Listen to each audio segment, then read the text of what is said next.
You ever tried to go back to who you were before it all broke in the marriage and realize that that person and those visions don't fit anymore?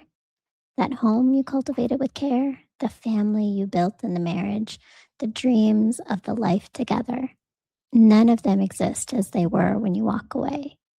But that's not you falling apart, that's you shedding. And today I'm going to share the 5 skins we shed after the breaking with our children, ourselves, in dating, in how we show up, and in who gets to stay. This is the skin we shed, every version I outgrew. Welcome to After the Breaking. Somewhere along the way, something broke. A relationship, a belief, a version of yourself you learn to survive as. And no one really tells you what comes after that. This is After the Breaking, stories of what we rebuild after life breaks us. Because healing isn't about becoming someone new. It's about returning to who you were before the world told you who to be.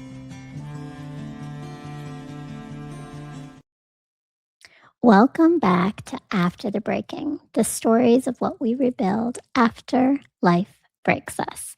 I'm Maria Cosme, also known as Brown Girl Interrupting. And if you're new here, I'm really glad you found this and you found me. This is the show where we talk about parts of healing that no one really prepares you or prepared me for. It's not the leaving, it's not even the grief, it's that after, the quiet, disorienting, sometimes invisible work of healing and rebuilding yourself when the noise finally stops. And so in every episode, I share my own story and the real lessons of healing after a marriage or relationship break. So you can remember who you are and reclaim who you're becoming. If you're new here, and this is the first time you are coming to me on After the Breaking, please make sure, if you haven't done it yet, that you have subscribed to this channel, Brown Girl Interrupting, because I am updating these episodes. I also have a new season of my talk show where I'm interviewing guests all about their stories and tools of healing on Pain to Power. And I always have shorts and other things to share my journey of healing. So make sure you subscribe, make sure you like, hit that little thumbs up. It doesn't take but a second. I see you there. You can do it. And leave a comment if something is resonating with you, a question that's sitting on your heart, or maybe just a thought that you have to share with me of your story, because so many of us are in this healing space. And like me, when I started going through this 8 years ago, maybe you need some guidance. So I started this work after leaving a 17-year emotionally abusive marriage. And when I left, my 4 children ranged from 18 years old to 18 months old. And truthfully, I thought I'd made it, right? I left. We often say that's the hardest step, and it is. But it's just the beginning. And it was a rude awakening for me because I really didn't understand how much of the beginning it was. So all the work that comes afterwards is the real and true healing. And that's what I do here on After the Breaking and on this channel, Brown Girl Interrupting, and in my work. So also, I'm going to implore you to go to my website, www.browngirlinterrupting.com, where you can see all the work that I can do to support you. So today, what are we talking about? We are talking about how, after the breaking, we sometimes try to squeeze back into a self that's already gone and truthfully isn't meant to stay. So this episode is about what grows underneath and how we reclaim it. So I want to start with the first one. The first is the skin of self-abandonment. That's that layer that we have that is our patterns of abandoning ourselves. But what's underneath it is self-loyalty. So that's this first skin. It's really the quietest one. And for me, it was the version of the person who betrayed herself in small ways all day long just to stay easy to love. So, one of the things I betrayed myself with was what I thought was a healthy coping mechanism, which is turning pain into productivity. Because if you keep working, you don't feel anything. But the truth is, that's self abandonment.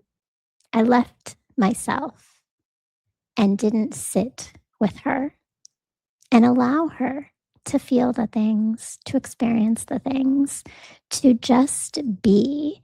So I started to realize my pattern was really that I was abandoning myself because I started to believe and show that my value and my worth was in my ability to produce, to create, to give to others and make them happy. And in it, I abandoned myself. How did I shed the skin? And how can you shed the skin? Self loyalty, which for me meant after season 5 of Pain to Power ended in May, I stopped. I stopped producing. I stopped creating. I stopped writing. I stopped being there on social media to some extent for everyone else and started showing up present for myself and creating moments of joy and simply just being. Y'all, I just recently discovered Love Island and started catching up on that one. Little things. I mean, ridiculous joy of train wrecks or simple things like skipping rocks with my daughter, taking a trip with my family. I just stopped. I stopped thinking that everything that I needed to do came from being and doing for others. And was, I just was. And it was a beautiful thing. Self abandonment happens when we choose what matters to everyone else or how everyone else is impacted over our own needs. And everything else that we're going to be talking about today honestly grows out of this one. You can't show up for the world and in the world while you're still betraying yourself in private. So, what's the next shedding of skin? Well, for me, it's with my children.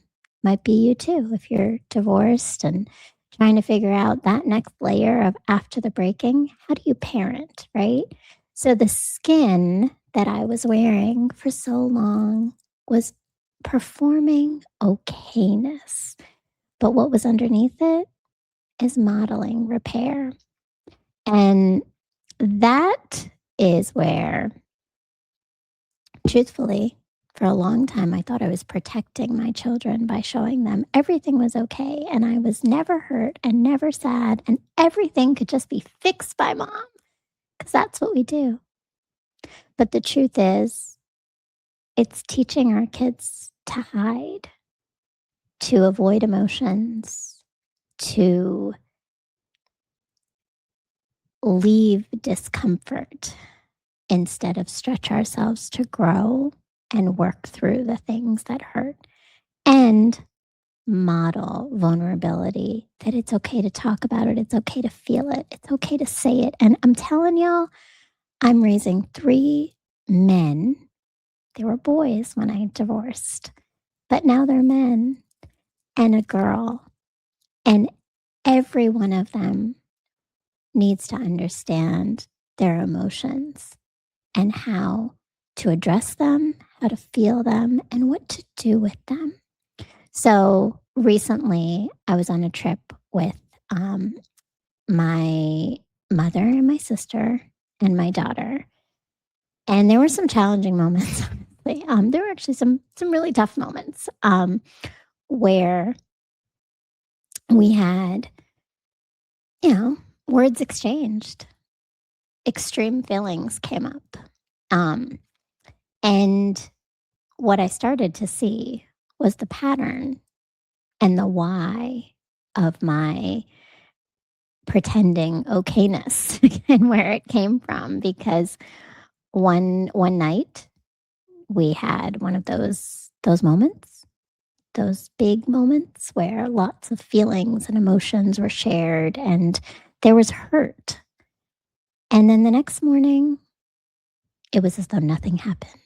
And we went right back to, what are we doing for today? And how are you doing? And what do you want to eat? And I grew up in that. I grew up in this response to pain as ignoring. We don't talk about it. We don't address it. We just shove it away, pretend like it never happened. Small pain, big pain, it doesn't matter what the enormity or the size of it is. It's what we do with it that matters. And so as I was sitting there with my daughter, and the beautiful thing is my daughter and I have this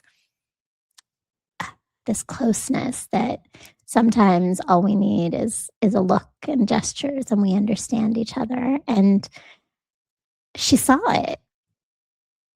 And I, in my modeling of vulnerability and modeling repair, looked at her and I said, "You notice what happened, right?" She's like, "Yeah." They acted like nothing was wrong.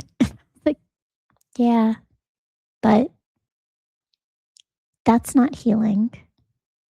Healing is when you name the thing that harmed you and you move through it, but you talk it out.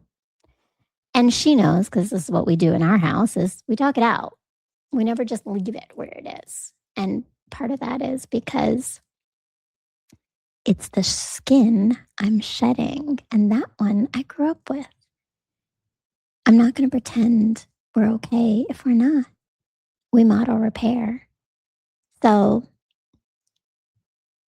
our children don't learn from what we say. They learn from what they watch us go through and survive and work through. And when I let my children, particularly my daughter in this case, right, see me mend and interrupt the things that were just placating emotions, she's absorbing that and she's not growing that same skin. All right, the third skin is a little raw. It's in dating. And what's the skin? It's auditioning, thinking that we need to be chosen. And what's underneath is discernment. So the third skin is really when you walk into the room when you're dating and you're with people and you're thinking, am I enough to be chosen? Instead of asking, is this safe enough to choose? So this one's a hard one for me because dating has never been easy for me. I only ended up marrying the person I married because I got pregnant after a very on and off again sketchy relationship we had. And then after I left in 17 years through from my 20s all the way to being 40 years old and started dating, I hadn't done the work to heal. I hadn't, I didn't know myself enough.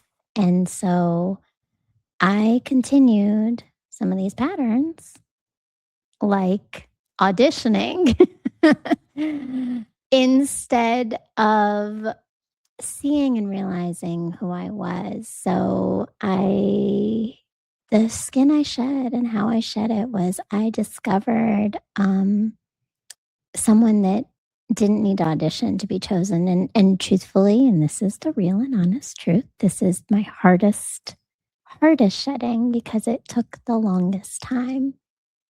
I only really, after these 7, 8 years of dating and being in the dating realm, realized this year because the rug was pulled under me from in love unexpectedly at the start of this year. And when it happened, I had to start reassessing a lot of things. I had to really wake up and shed that skin of craving to be chosen and seen. Now, it doesn't mean I don't have my moments. Doesn't mean I don't get lonely. Doesn't mean I don't crave some companionship at times, but I no longer do it at the cost of being an option or a maybe in someone's life. And um, I used to be picky, and not everyone was getting a seat at the table, but just being picky, if you're like me, which means I'm particular, I have to be attracted to them. I have to really vibe with their personality. And there weren't a lot of people that actually matched with that. But the few that were and the few that did was enough that, again, that pattern that I had to shed of auditioning and desiring to be loved won over what I actually noticed or paid attention to the men were willing to give and show up as. And so I started to think they were the prize. In fact, in my shedding skin season, I wrote a poem about this called Sis, Don't Crown Him. Go and check it out on my Substack, which is another place you can follow me in addition to TikTok and Instagram and Facebook. What am I leaving out? LinkedIn. I'm all over those things. And I'm writing, I'm creating, I'm producing when I'm not just being, because we talked about that shedding of skin. But yeah, I got the poem, Sis, Don't Crown Him. Because what I realized is I was giving emperor status to jesters. Sis, don't crown him. Shed the skin and know that you are the prize. You're the whole package. You're the bomb.com. And that's what I realized. So I shed the skin and I started to learn that it was actually not just about what men were saying. It was what they weren't saying. It was whether actions matched up with their words and aligned with what was my needs and my expectations and what I deserved. One of the things I did is an action I took in this process of shedding my skin was I stopped making effort. Sometimes I would notice, did he step back? Did he step up? Did he walk away? Did he make reasons and excuses for not showing up for me the way I needed him to? And what I noticed was those avoidance. We've all heard that phrase. The unhealed guys and the I can't decide what I want men showed themselves pretty quickly. And I finally could discern what was aligning with me and what was maybe just another warm body to keep me from feeling lonely. So, discernment, it isn't a wall. It doesn't mean I don't try, that I'm not out there still opening my heart, because I am. As part of shedding my skin is also not having all my blocks and barriers up, but holding on to my discernment, which means I'm understanding the difference between performing love and evaluating it. And then when you do that, you stop auditioning for a part and you start deciding whether you even want the role because you are the prize. And when you shed the idea that you need them to feel complete, you complete yourself. So the fourth skin is shrinking. And what's underneath that skin when we start to shed it is quiet authority. Quiet authority. Let me say that again. So for me, this showed up as fawning or over explaining, sometimes just softening myself so that I would be smaller, so no one would have to make room for me, but I would fit into their story, their needs, their desires, their expectations. And it was showing up everywhere with men, with my children, sometimes even at work, in family relationships, until I just stopped. And each of those different relationship dynamics and places was a new shed. So the shedding I really want to talk about is the one that had to come from the aftermath of parent alienation. That's another topic we could go deep into in After the Breaking, and we will. And I have. I've written about it. So go check out my Substack. And I talk about it on my TikTok often as well. But parent alienation took a hold. And honestly, what started to happen is I didn't know what to expect from my boys. So I put up a wall and I stopped feeling emotionally safe around them. And that really came to a head about a year ago on a trip to Puerto Rico with two of my boys.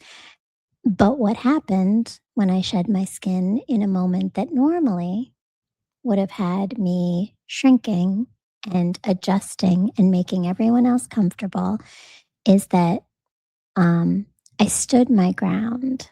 So another exchange of words and things happened, and I left a meal. I left a meal out at a restaurant, walked out, walked down 4 or 5 blocks, took an Uber, and went home. Didn't say anything, didn't explain anything. And when I got back to my hotel, and my children were there as well with me, my son asked me, because I had been quiet, to just say something. We haven't heard you. You haven't said anything, Ma. What's wrong? Can you just say something? And I asked a question that was my quiet way of making space, but also being clear on where I stand. And I didn't apologize for my feelings, but I asked, do you want me to speak so you can feel less uncomfortable with my silence? Or do you want me to speak because you want to know what I'm thinking and feeling right now? Because those are two very different reasons for me to tell you anything in this moment.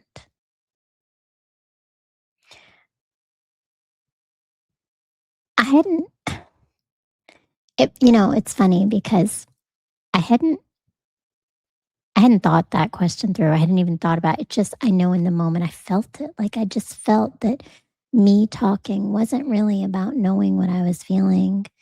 It was about assuaging their discomfort because they didn't know what to do with my silence. But instead, I didn't shrink. I didn't apologize. I stood my ground and I called out both mine and their patterns and reminded my kids to decenter themselves in that moment and think about the person they could have harmed. So, evolving in that moment, it wasn't about being loud, it just was about becoming true. I shed shrinking by allowing myself to be present without. This is where you let the room adjust to you and you stop shrinking to fit the room. All right, the final one, the fifth.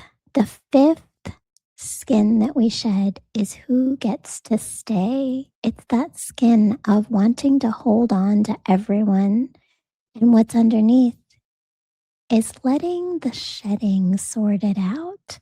So I used to believe that I had to keep everyone and that losing people in my life meant I'd failed.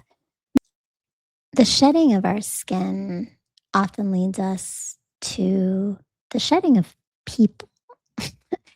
the the ones who only hold that old version of you, the person that they're anticipating will happily overgive, will accept the crumbs, will show up no matter how they're treated because they want to be the kind person. And holding on to everyone sometimes means you've let go of yourself. And that's what I had started to do. I let go of myself. So when I started to reevaluate my relationships, the ones that were truly actually aligning with me, I shed a part of me that believed I needed to hold on to everyone because some people evolve with you and some start to fall away. And yeah, there's going to be grief in losing the familiar, but the freedom of choosing who surrounds you is priceless, especially after the breaking, where what you need is support system, people who are lifting you up, people who want to see you win, not because you perform a certain way in front of them or for them or with them. They don't require a version of you. They just accept you for you. Come as you are and stay as long as you need. So, reevaluating relationships is a layer shedding that opens your eyes and truthfully lightens your souls because not everyone is meant to be on the journey with you. So, that's it. These are the 5 different sheddings that I did. They might be similar to you. And if they are, leave a comment, share which of these aligns. You know them, you're familiar. Which one do you still want to know and understand more? Which one maybe do you have a question about? Share your thoughts, something that resonated with you in the comments. Make sure you like, you subscribe. After the breaking, you're building something totally new. And part of it is a new shedding of the things that have been holding you back from truly being the person that you were inside, but it had covered up with everybody's expectations and layers of patterns and messages that weren't yours to hold. You don't heal into who you were. You heal into who you were becoming the whole time you were surviving, because it's under there.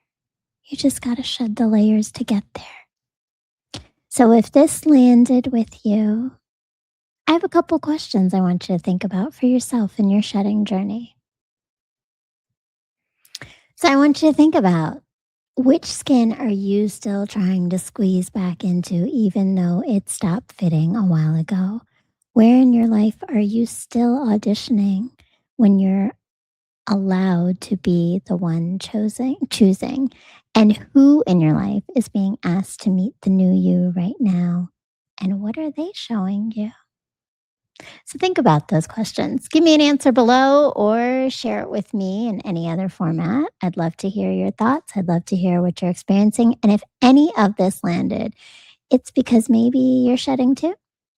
Maybe you're in that after the breaking moment, or you know someone who might be, and you want to go deeper. So you can see right down here, that is actually right here.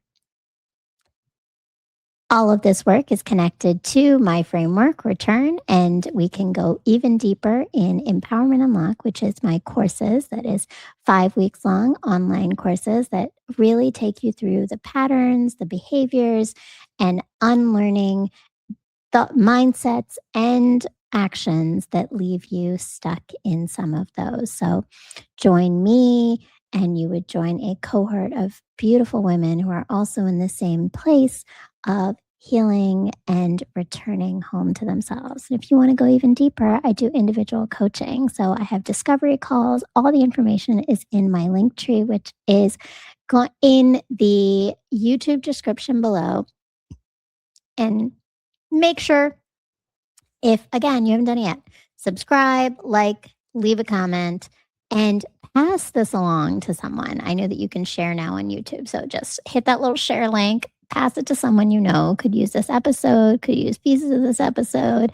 Follow me on Instagram, Facebook, TikTok, Substack, and LinkedIn, and of course on YouTube for more on how we heal after the breaking, how we reclaim our power, and just the journey of what it is to rebuild after you feel like life just broke you. Because I've been doing it and I keep doing it. And I'd love to have you on this journey with me. So follow me for more. Be sure to tune in. And Pain to Power, my talk show with amazing guests. And I cannot wait for season 6 to begin in October. Make sure that you subscribe to this channel so you get the updates and hit the bell so that you know when that new episode is coming out, because it is going to be a truly amazing season. I have some wonderful guests lined up, and I cannot wait for you to meet them and to gain some of their wisdom, knowledge, and tools to heal.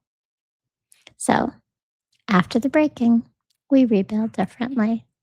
Join me and keep following me as we continue to rebuild.